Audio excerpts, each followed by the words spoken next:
আজি আমি আপোনালোকক আমন্ত্ৰণ জনাই আনিছোঁ যিহেতুকে সৰুদিয়া ছাত্ৰ সন্থাই 1989 চনৰ 25 ফেব্ৰুৱাৰী তাৰিখে নগাঁও জনজাতি জিৰণি চোৱাত জন্মগ্ৰহণ কৰিছিল আৰু অহা 25 ফেব্ৰুৱাৰী তাৰিখে 37টা বৰ্ষত ভৰি দিব।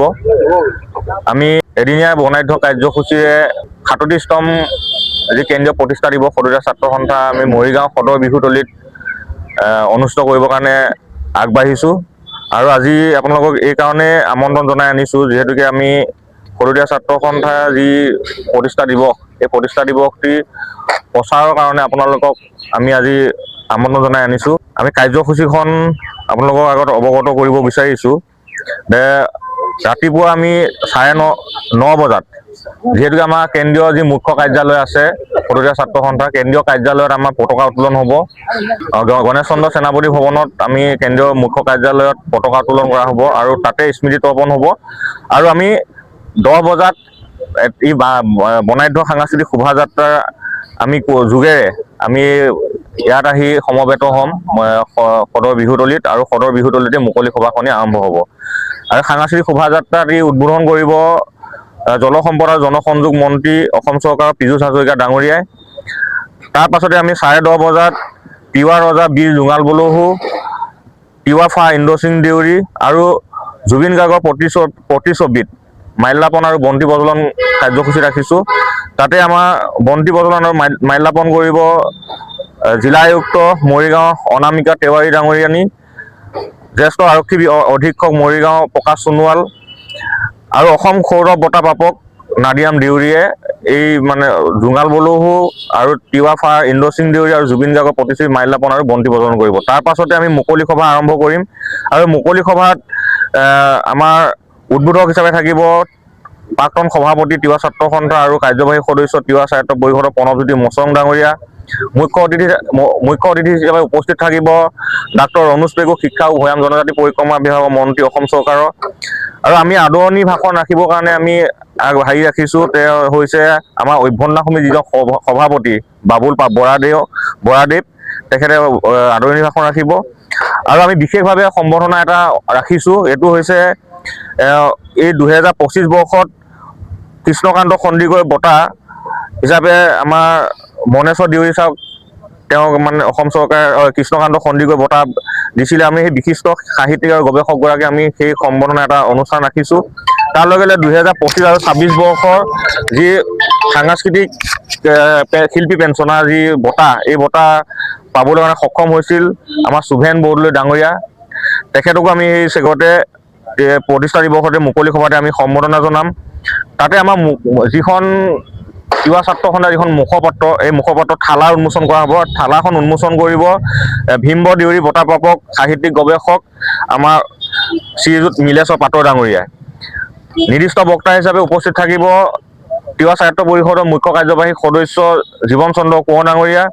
সন্মানীয় অতিথি হিচাপে উপস্থিত থাকিব ৰাভা স্বায়ত্ত পৰিষদৰ মুখ্য কাৰ্যবাহী সদস্য টংকেশ্বৰ ৰাভা, উপদেষ্টা ৰিমল আমচি সৰুদিয়া ছাত্ৰ সন্থা, প্ৰতিষ্ঠাপক সাধাৰণ সম্পাদক সৰুদিয়া ছাত্ৰ সন্থাৰ আৰু অৱসৰপ্ৰাপ্ত সচিব বিত্ত বিভাগ অসম চৰকাৰৰ হেমন্ত কুমাৰ দেউৰী ডাঙৰীয়া।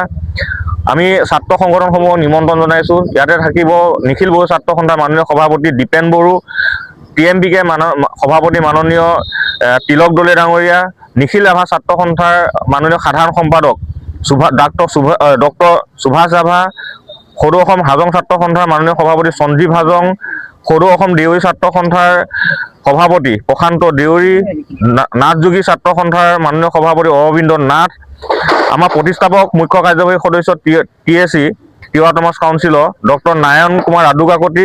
আৰু এই নাৰায়ণ কুমাৰ আদুকাকতিকো আমি সেই চেগতে আমি সম্বৰ্ধনা পত্ৰ প্ৰদান কৰিম, যিহেতুকে তেওঁ ডক্টৰেট ইতিমধ্যে ডিগ্ৰী লাভ কৰিছে।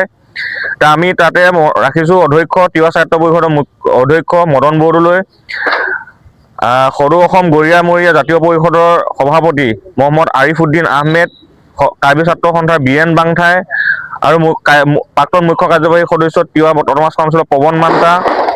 আমন্ত্ৰিত অতিথি হিচাপে থাকিব মৰিগাঁও জিলা প্ৰেছ ক্লাবৰ মাননীয় সভাপতি অজিত শৰ্মা ডাঙৰীয়া, মৰিগাঁও জিলা ছাত্ৰ সন্থাৰ সভাপতি দিব্যজ্যোতি চৌধুৰী, সাধাৰণ সম্পাদক মৰিগাঁও জিলা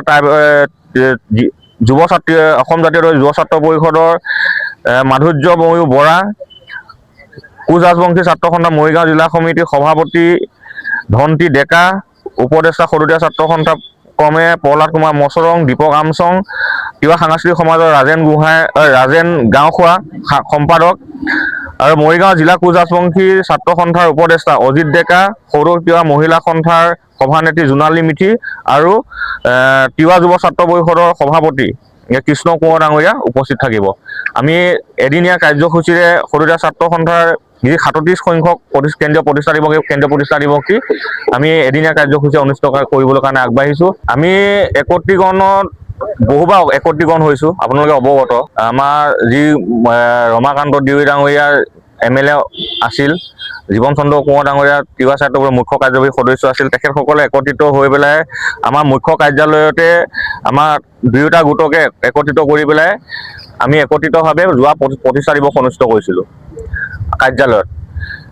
কিন্তু দুখৰ বিষয় হৈছে যি চেনিয়া মালাং গোট আছিলে, সেই চেনিয়া মালাং ডাঙৰীয়াৰ নেতৃত্বত থকা যি তিৱা ছাত্ৰ সন্থা, তেখেতসকলৰ মাজত বহু বিতৰ্ক হৈ থকাৰ কাৰণত তেখেতসকলৰ ভিতৰতে আৰু দুটা গোট হ'ল।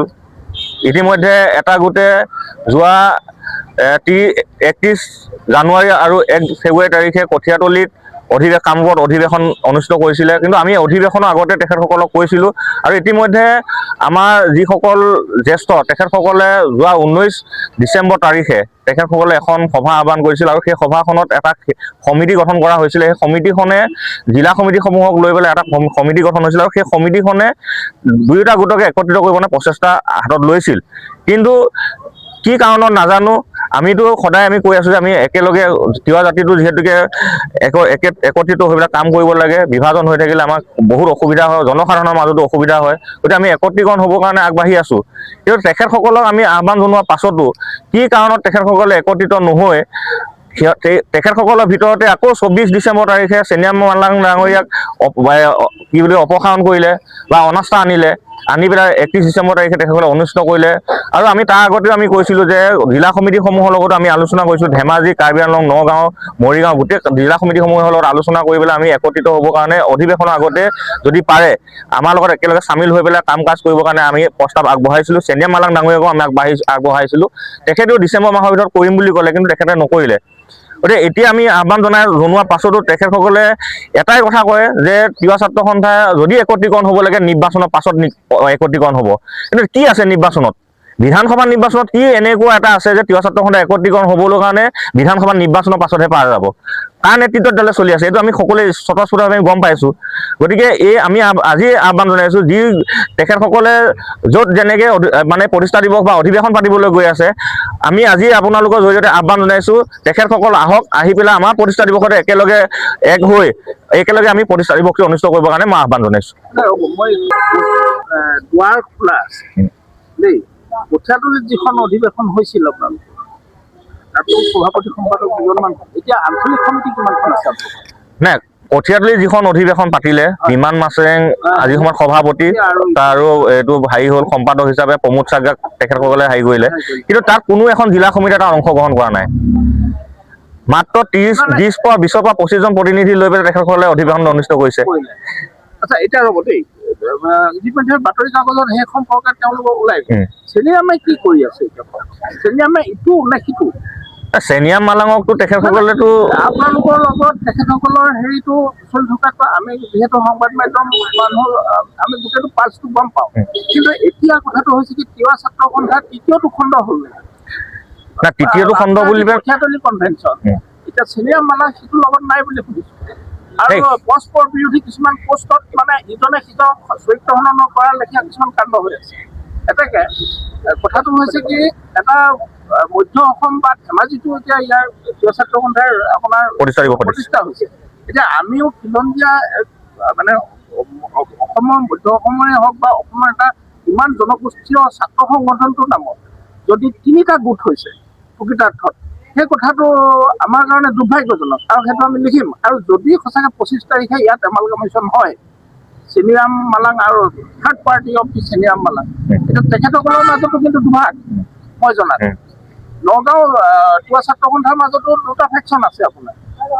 এনেকে এই স্প্লিণ্টাৰ গ্ৰুপসকলক একেলগে আনি এটা শক্তিশালী ৰূপত কিবা ছাত্ৰ সন্থাটো আপোনাৰ প্ৰতিষ্ঠা কৰাৰ বাবে এই প্ৰতিষ্ঠা দিৱস আহ্বান জনাইছোঁ। ইতিমধ্যে আমি জিলা সমিতিসমূহৰ লগত আলোচনা কৰিছোঁ।